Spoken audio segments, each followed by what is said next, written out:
പ്രണയനിലാവ്. രചന, അവതരണം മിത്രവിന്ദ. ഓഫീസിലെത്തിയ ശിവയും വൃന്ദയും സ്വീകരിക്കുവാനായി സ്റ്റാഫ് എല്ലാവരും കൂടി ചെറിയൊരു അറേഞ്ച്മെൻറ്റ്സ് നടത്തിയിരുന്നു. എന്നാൽ അനുപമ ഇതൊന്നും അറിഞ്ഞതുമില്ല. അവൾ അകത്തെ ഓഫീസ് റൂമിലായിരുന്നു. എല്ലാവരും ക്ലാപ്പ് ചെയ്യുന്നത് കേട്ടുകൊണ്ട് അനുപമ ഡോർ ഓപ്പൺ ചെയ്ത് വെളിയിലേക്ക് ഇറങ്ങി വന്നു. അപ്പോഴാണ് അതീവ സുന്ദരിയായി ശിവയോട് ചേർന്ന് നടന്നു വരുന്ന വൃന്ദയെ അവൾ കണ്ടത്. അനുവിൻ്റെ മുഖം ഇരുണ്ടു. അനുപമ കാണുന്നുവെന്ന് മനസ്സിലായതും ശിവശങ്കർ വൃന്ദയെ തന്നിലേക്ക് അല്പം കൂടി ചേർത്തുകൊണ്ട് തോളിലൂടെ കൈയിട്ട് പിടിച്ചു. അതുകൂടി കണ്ടതും അവൾക്ക് കലി കയറി. ശിവയുടെ കയ്യിലേക്ക് ബൊക്ക കൊടുക്കുവാനായി റിസപ്ഷനിസ്റ്റായ ചിപ്പി വന്നപ്പോൾ വൃന്ദയെ ഏൽപ്പിക്കുവാൻ അവൻ കൈകൊണ്ട് ആംഗ്യം കാണിച്ചു. അതിൻ പ്രകാരം ചിപ്പി വൃന്ദയ്ക്കത് കൈമാറി. എല്ലാം കൂടെ കണ്ട് വിറഞ്ഞു കയറി നിൽക്കുകയാണ് അനുപമ. ഹായ് അനു. ശിവയാണെങ്കിൽ അവളെ ഒന്ന് കൈവീശി കാണിച്ചു. അനുപമ ഒരു വിളറിയ ചിരി ചിരിക്കുകയും ചെയ്തു. തൻ്റെ കൂട്ടുകാരികളോടൊക്കെ സംസാരിച്ചു കൊണ്ട് നിൽക്കുകയാണ് വൃന്ദ. ആ സമയത്ത് അനു ഇറങ്ങി വന്നിട്ട് അല്പം അധികാരഭാവത്തിൽ ശിവയുടെ കൈത്തണ്ടയിൽ പിടിച്ചു. എന്തൊക്കെയുണ്ട് അനുക്കുട്ടി, സുഖം തന്നെ? ചോദിക്കുന്നതിനൊപ്പം അവളുടെ പിടുത്തം അവനെ ഇത്തിരി ബലം കൊടുത്ത് വിടുവിച്ചു. എന്നിട്ട് വൃന്ദ നിൽക്കുന്നുവെന്ന് കണ്ണുകൊണ്ട് ആംഗ്യം കാണിച്ചു. ശിവ, നീ വന്നേ പറയട്ടെ. അവൾ ഗൗരവത്തിൽ ഓഫീസ് റൂമിനുള്ളിലേക്ക് കയറിപ്പോയപ്പോൾ ശിവ വൃന്ദയും കൂട്ടി പിന്നാലെ ചെന്നു. നീ എന്തിനാ ഈ വേതാളത്തെയും ചുമന്നുകൊണ്ട് നടക്കുന്നേ? ഇവളെ ആ വീട്ടിലെങ്ങാനും ഇരുത്തിയാൽ പോരായിരുന്നോ കെട്ടിലമ്മയായിട്ട്? അനുപമ ദേഷ്യം കൊണ്ട് വൃന്ദയെ നോക്കി പറയുകയാണ്. ഡി, നീ ആരടി? നിനക്കെന്താ എൻ്റെ ഓഫീസിൽ കാര്യം? ഞാനേ എൻ്റെ ഭർത്താവിൻ്റെ കൂടെയാണ് വന്നത് കേട്ടോ. എടുത്തടിച്ചതുപോലെ വൃന്ദ പറഞ്ഞതും അനുപമ ഒന്ന് ഞെട്ടി. ഈ നിൽക്കുന്ന ശിവശങ്കരൻ്റെ മംഗലത്ത് വീട്ടിലെ കെട്ടിലമ്മ തന്നെയാണ് ഞാൻ. അതിന് നിനക്കെന്താടി ഇത്ര ദണ്ണം? വൃന്ദ അനുപമയുടെ നേർക്ക് വന്നു. ശിവ, ഇവൾ പറയുന്ന കേട്ടില്ലേ നീ? പെട്ടെന്ന് അനുപമ ശിവശങ്കരനെ നോക്കി. കേൾക്കുന്നുണ്ട്. അതിന് കണ്ണേട്ടൻ്റെ കേൾവിക്ക് യാതൊരു കുഴപ്പവുമില്ല. ഉണ്ടോ കണ്ണേട്ട? വൃന്ദാവിൻ്റെ മുഖത്തേക്ക് നോക്കിയപ്പോൾ ഇല്ലെന്ന് അവൻ ചുമൽ ചലിപ്പിച്ച് കാണിച്ചു. പിന്നെന്തിനാ ഈ നശൂലും ഇങ്ങനെയൊക്കെ പറയുന്നത്? വൃന്ദ, വാക്കുകൾ സൂക്ഷിച്ച്. അനു അലറി. ഡീ, വേണ്ട വേണ്ട, നിന്റെ ശബ്ദം വെളിയിലേക്ക് വരേണ്ട. ഇവിടെ കാര്യങ്ങളൊക്കെ തീരുമാനിക്കാൻ ശിവശങ്കരൻ്റെ ഭാര്യയായി ഞാനുണ്ട്. പോടി, നീ പറയുന്നത് അനുസരിച്ച് നിൽക്കാൻ വേറെ ആളെ നോക്കിക്കോ. അനു അവളെ പുച്ഛിച്ചു. ആ, ഞാൻ നോക്കുന്നുണ്ട്. നല്ല കഴിവും വിദ്യാഭ്യാസവും ഒക്കെയുള്ള പെൺകുട്ടികളെ ഞാനിവിടെയൊക്കെ അന്വേഷിക്കുന്നുണ്ട്. താമസിയാതെ നിന്നെ വണ്ടി കയറ്റും. കണ്ടോ നീയും?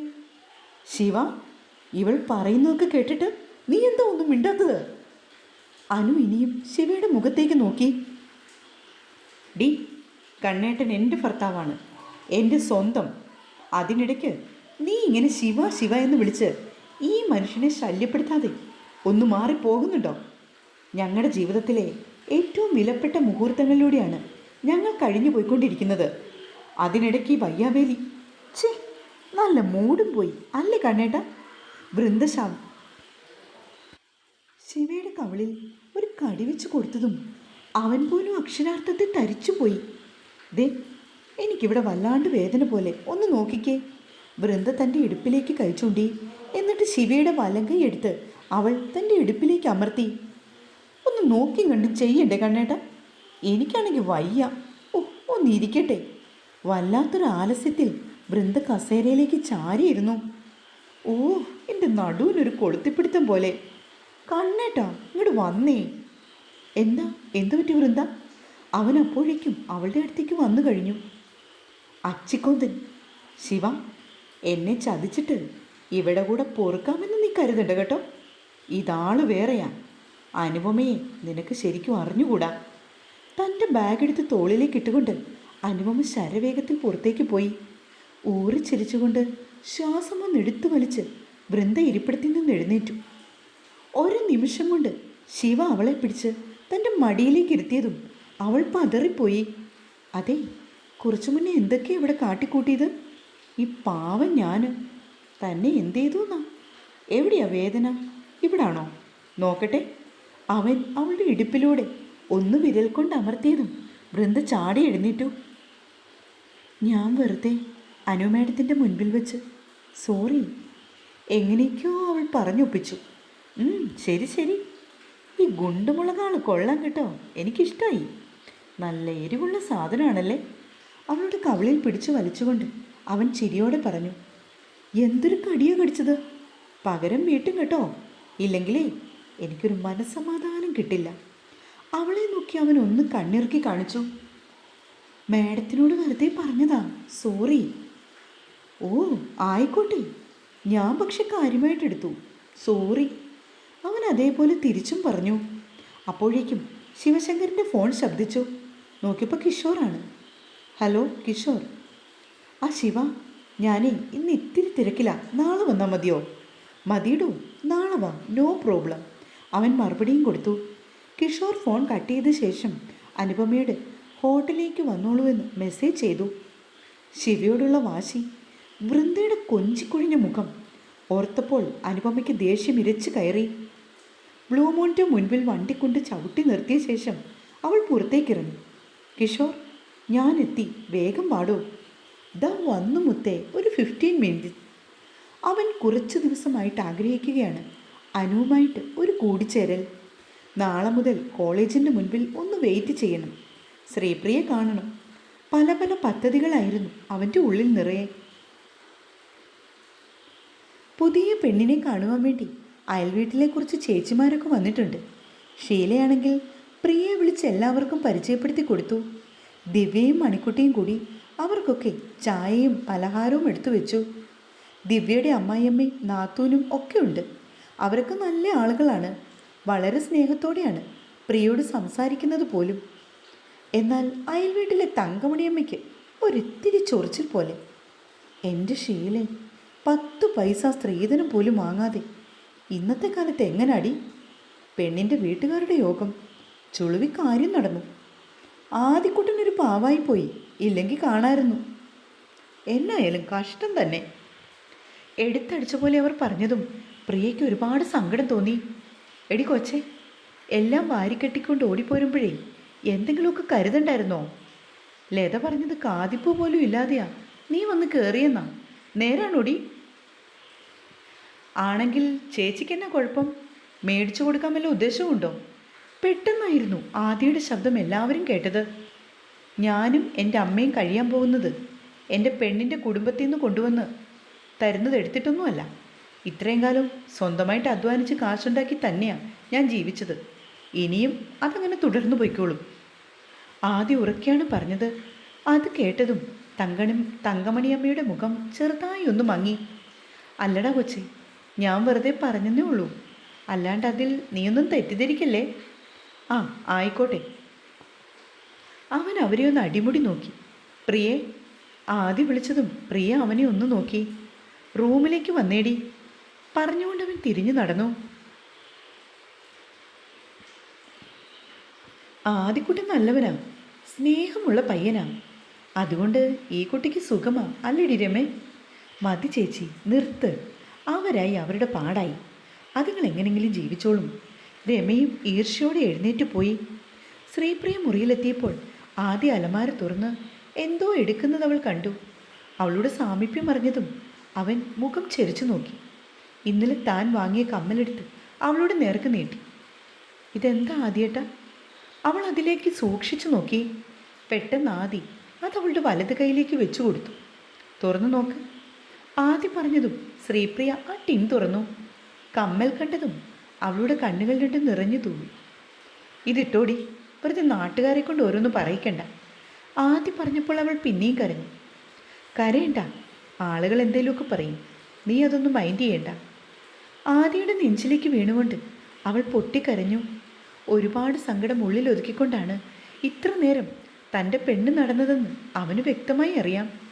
അവൻ അവളുടെ ചുമലിൽ മെല്ലെയൊന്ന് തലോടി. പോട്ടടി, സാരില്ല, ഇന്നല്ലെങ്കിൽ നാളെ എല്ലാം ശരിയാകും. ആദ്യം അവളെ സമാധാനിപ്പിച്ചു. അച്ഛനെ അമ്മയെ ഉപേക്ഷിച്ച് പോരാൻ മനസ്സുണ്ടായിട്ടല്ല ആദ്യേട്ടാ. എനിക്ക് വേറൊരു മാർഗമില്ലായിരുന്നു. അവിടെ നിന്നിട്ടുണ്ടെങ്കിൽ അച്ഛൻ എന്നെ വേറെ ആരെയെങ്കിലും കണ്ടുപിടിച്ച് കെട്ടിച്ചു വിടും, ഉറപ്പാ. പിന്നെ എല്ലാവരുടെയും മുൻപിൽ വെച്ച് ആദ്യേട്ടനോട് അങ്ങനെയൊക്കെ പെരുമാറിയപ്പോൾ എനിക്ക് സഹിക്കാൻ പറ്റിയില്ല. അതുകൊണ്ട് അതുകൊണ്ട് മാത്രമാണ് ഞാൻ ഇറങ്ങിപ്പോന്നത്. സത്യമായിട്ടും കരഞ്ഞുകൊണ്ട് പറയുകയാണ് പ്രിയ. അതൊന്നും സാരമില്ലടി, എല്ലാം ഇത്രത്തോളം ആയില്ലേ, നീ സമാധാനപ്പെട്. വൃന്ദേച്ചി ഒന്ന് വിളിച്ചു പോലും ഇല്ലല്ലോ ആദ്യേട്ടാ, അതോർക്കുമ്പോൾ ചങ്ക് പൊട്ടുക. പെട്ടെന്ന് ഇതൊക്കെ അംഗീകരിക്കാൻ അവർക്ക് ബുദ്ധിമുട്ട് കാണും. അത്രത്തോളം ഉയർന്ന നിലയിലേക്കല്ലേ ചേച്ചിയെ കെട്ടിച്ചു വിട്ടിരിക്കുന്നത്. ആ സ്ഥിതിക്ക് സ്വന്തം അനുജത്തി ഒരു പാവപ്പെട്ടവൻ്റെ കൂടെയാണ് കഴിയുന്നത്, അതും ഒരു അന്യജാതിക്കാരനായ ടിപ്പർ ഡ്രൈവർ. ചേച്ചിയുടെ അന്തസ്സിനൊക്കെ അത് മോശമടി. ചേച്ചിയുടെ അടുത്തേക്ക് അതിന് ഞാൻ ഒന്നിനും പോകുന്നില്ലല്ലോ, പിന്നെ എന്താ ആദ്യേട്ടാ? ചേച്ചിക്ക് നിന്നെക്കുറിച്ച് ഒരുപാട് സ്വപ്നങ്ങളൊക്കെ ഉണ്ടായിരിക്കാം. ആ വീട്ടിലുള്ളവരോടൊക്കെ അനുജത്തി ഒളിച്ചോടിപ്പോയെന്ന് പറയാൻ പുള്ളിക്കാരത്തിക്ക് നല്ല ബുദ്ധിമുട്ട് കാണും. ഞാൻ ഞാൻ തിരിച്ചു പൊയ്ക്കോട്ടെ ആദ്യേട്ടാ? പെട്ടെന്ന് പ്രിയ ചോദിച്ചതും ആദ്യം അവളെ തൻ്റെ നെഞ്ചിൽ നിന്നും അടർത്തി മാറ്റി.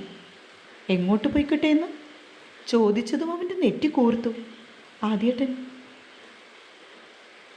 എന്നെ കല്യാണം കഴിച്ചല്ലോ, ഞാൻ ഇനി തിരിച്ച് അച്ഛൻ്റെ അമ്മയുടെ അടുത്തേക്ക് പോയാലോ എന്ന് ഓർക്കുക. എന്നിട്ട് പഠിത്തമൊക്കെ തീർന്നിട്ട് ഒരു ജോലി കൂടി വാങ്ങിയിട്ട് തിരിച്ചു വരാം. നിനക്ക് ഭ്രാന്തുണ്ടോടി? ആദ്യ ശബ്ദമുയർത്തി. അതല്ല ആദ്യേട്ടാ, എനിക്ക് പെട്ടെന്ന് അങ്ങനെ തോന്നി. നിനക്ക് അവരെ ഉപേക്ഷിച്ചു പോകുന്നതിൽ അത്രയ്ക്ക് സങ്കടമുണ്ടോ? പ്രിയ ഒന്നും മിണ്ടാതെ മുഖം കുനിച്ചു. ചോദിച്ചത് കേട്ടില്ലേ, നിനക്ക് സങ്കടമുണ്ടോന്ന്? അവൾ മെല്ലെ തലയാട്ടി. ആ, എന്നാ പിന്നെ പറഞ്ഞിട്ട് കാര്യമില്ല, വേഗം റെഡി ആയിക്കോ, വീട്ടിലാക്കിയേക്കാം. ആദ്യ രൂക്ഷമായി പറഞ്ഞു. എനിക്ക് എന്താണ് പറയേണ്ടതെന്ന് പോലും അറിയില്ല. ആദ്യമായിട്ട് നിൻ്റെ അവസ്ഥ ഒന്ന് മനസ്സിലാക്കുമോ? നിൻ്റെ അവസ്ഥ മനസ്സിലാക്കിയത് കൊണ്ടാണ് ഇന്ന് ഞാൻ കെട്ടിത്തന്ന ഈ താലി ഈ കഴുത്തിൽ കിടക്കുന്നത്. വീട്ടിലെ കാര്യം ഓർക്കുമ്പോൾ സങ്കടം വരും ആദ്യേട്ടാ. എന്നാ നീ ചെല്ല്, അതാ നല്ലത്. നാളെ കോളേജിൽ പോയിട്ട് നേരെ വീട്ടിലേക്ക് പോയിക്കോ. ആദി, വെളിയിൽ നിന്ന് ആരോ വിളിച്ചതും ആദി പ്രിയയെ ഒന്ന് നോക്കി ശേഷം പുറത്തേക്ക് ഇറങ്ങിപ്പോയി. മോളെ, മോളൊന്ന് പോയി കുളിക്ക്, കാലത്തെ കുളിച്ചൊരുങ്ങിയതല്ലേ, നേരം ഇത്രയായി. ഷീല പറഞ്ഞതും പ്രിയ കുളിക്കുവാനായി ഇറങ്ങിപ്പോയി. രാത്രി അത്താഴമൊക്കെ കഴിച്ച ശേഷം ദിവ്യയും കുടുംബവും യാത്ര പറഞ്ഞിറങ്ങി. ഒരു ദിവസം കൂടി നിൽക്കാൻ ഷീലയും ആദിയുമൊക്കെ ഒരുപാട് നിർബന്ധിച്ചു.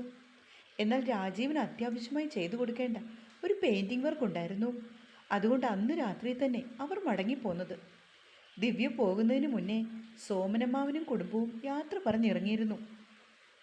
അപ്പച്ചി, കഴിക്കാൻ വാ. മണിക്കുട്ടി വിളിച്ചതും രമ എഴുന്നേറ്റ് അടുക്കളയിലേക്ക് പോയി. ആദിയും പ്രിയയും ദിവ്യയുടെ കൂടി ഇരുന്ന് കഴിച്ചിരുന്നു. ഈ ചെക്കനിത് എന്ത് കിടപ്പാ? എടാ ആദി, എഴുന്നേറ്റ് അകത്തു പോടാ. ഷീല നോക്കിയപ്പോൾ ആദി ഉമ്മറത്തെ അരപ്പിത്തിയിൽ കിടന്ന് ഉറങ്ങുകയാണ്. അവർ ചെന്നിട്ട് മകനെ കൊട്ടി വിളിച്ചു. അവൻ മുറിയിലേക്ക് ചെന്നപ്പോൾ ശ്രീപ്രിയ ബെഡ്ഷീറ്റൊക്കെ തട്ടി വിരിക്കുന്നുണ്ട്. അവൻ റൂമിലേക്ക് കയറിയ ശേഷം വാതിലടച്ച് കുറ്റിയിട്ടു. എന്നിട്ട് പ്രിയയുടെ അടുത്തേക്ക് പോയി. തുടരും. പ്രിയയ്ക്ക് വല്ലാത്തൊരു ആത്മസംഘർഷമുണ്ടേ, അതുകൊണ്ടാണ് അവൾ ഇങ്ങനെയൊക്കെ പറയുന്നത് കേട്ടോ. അല്ലാണ്ട് അവൾക്ക് ആദ്യം ഇഷ്ടമില്ലാഞ്ഞിട്ടൊന്നും അല്ല കേട്ടോ. തുടരും.